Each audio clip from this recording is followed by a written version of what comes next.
ভয়ঙ্কর ভয়ঙ্কর দৃশ্য দেখছি। প্রধানের স্বামী যাচ্ছে, রাস্তায় ধরে জুতো পেটা করছেন মহিলারা। বাড়ির টাকা, শৌচালয়ের টাকা সব জায়গা থেকে কাটমানি খেয়েছে। এখন ওরা ভয়ে, লোকেরা বলতে পারতো না, কমপ্লেন করতে পারতো না, পুলিশ ওদের দাঁড়াতো। এখন কমপ্লেন করছেন, সেই পুলিশে কোমরে দড়ি বেঁধে টেনে নিয়ে চলে যাচ্ছে। দেখতে হবে আরো, এটা খুবই প্যাথেটিক পশ্চিমবাংলার ক্ষেত্রে। এই যে 15টা বছর সব গেছে, যে খুব দুঃসময় গেছে আমাদের, সেখান থেকে কেটে বেরিয়ে এসছে। যারা অপরাধ করেছে তাদের শাস্তি পেতে হবে। কোথাও কাটমানি নেওয়ার অভিযোগ, আবার কোথাও তোলাবাজির অভিযোগ, এরকমই একাধিক অভিযোগে জায়গায় জায়গায় দেখা যাচ্ছে বিক্ষোভের মুখে পড়ছেন তৃণমূল নেতারা। আর এরকমই কাটমানি নেওয়ার অভিযোগে এক তৃণমূল নেতা তিনি ভয়ে লুকিয়ে পড়লেন খাটের নিচে। মাথা ভাঙা তৃণমূল নেতা শহীদুল মিয়া ভয়ে খাটের তলায় লুকিয়ে পড়লেন তিনি।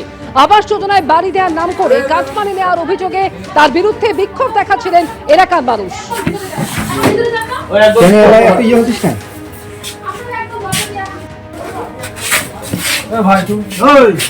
আমরা আছি তাই না? বাইরে বাইরে বাইরে বাইরে তাদের বাইরে।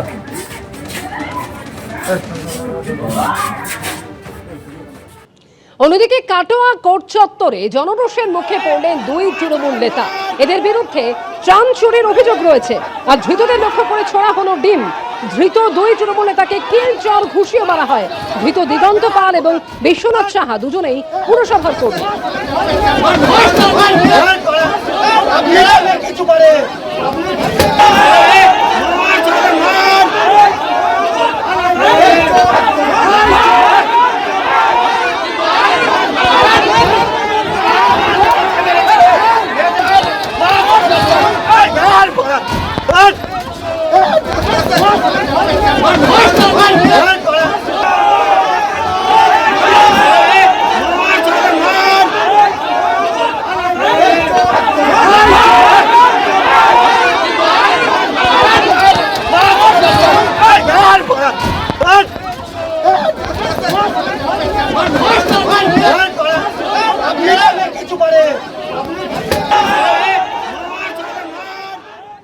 ত্রাণ সামগ্রী চুরি থেকে শুরু করে তোলাবাজি, হুমকি, কোথাও মারধর, কোথাও বাড়ি ভাঙচুরের অভিযোগ।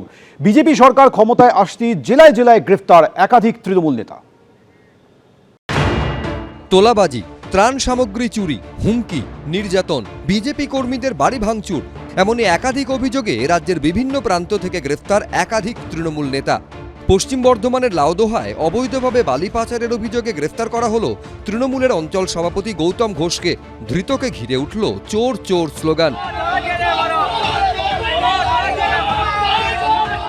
স্থানীয় বাসিন্দাদের একাংশের অভিযোগ, অজয় নদ থেকে অবৈধভাবে বালি তোলা ও পাচার চক্রের অন্যতম মুখ ছিলেন এই তৃণমূল নেতা।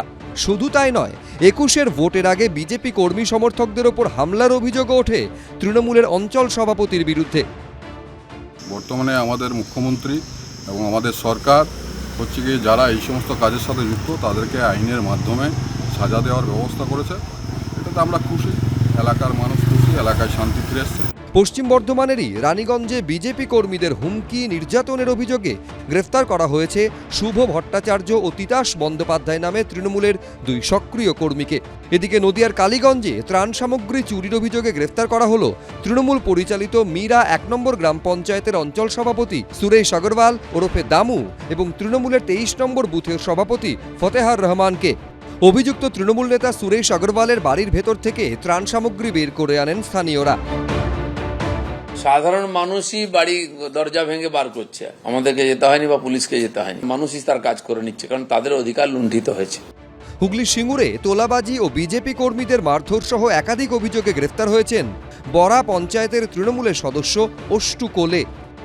মানুষকে হুমকি দিতেন, ভয় দেখাতেন, খুন করে দেবো, মার্ডার করে দেবো, এই রকম ভয় দেখিয়ে ভোট লুট করতেন। আমরা ধন্যবাদ জানাই যে এই রকম ক্রিমিনালদের আগামী দিনে আরও তুলবে। যদিও নিজের বিরুদ্ধে ওঠা সমস্ত অভিযোগ অস্বীকার করেছেন তিনি। চুরি যে কেস দেওয়া হয়েছে ওগুলো মিথ্যে অভিযোগ করে কেস দেওয়া হয়েছে। এই জেলারই গোঘাটে তোলাবাজি ও আর্থিক প্রতারণার অভিযোগে গ্রেফতার হলেন আইএনটিটিইউসি নেতা স্বরূপ লাহা। মনোজ বন্দ্যোপাধ্যায়, কৌশিক গাতাইত, সোমনাথ মিত্র, এবিপি আনন্দ। এবিপি আনন্দ, এগিয়ে থাকে, এগিয়ে রাখে।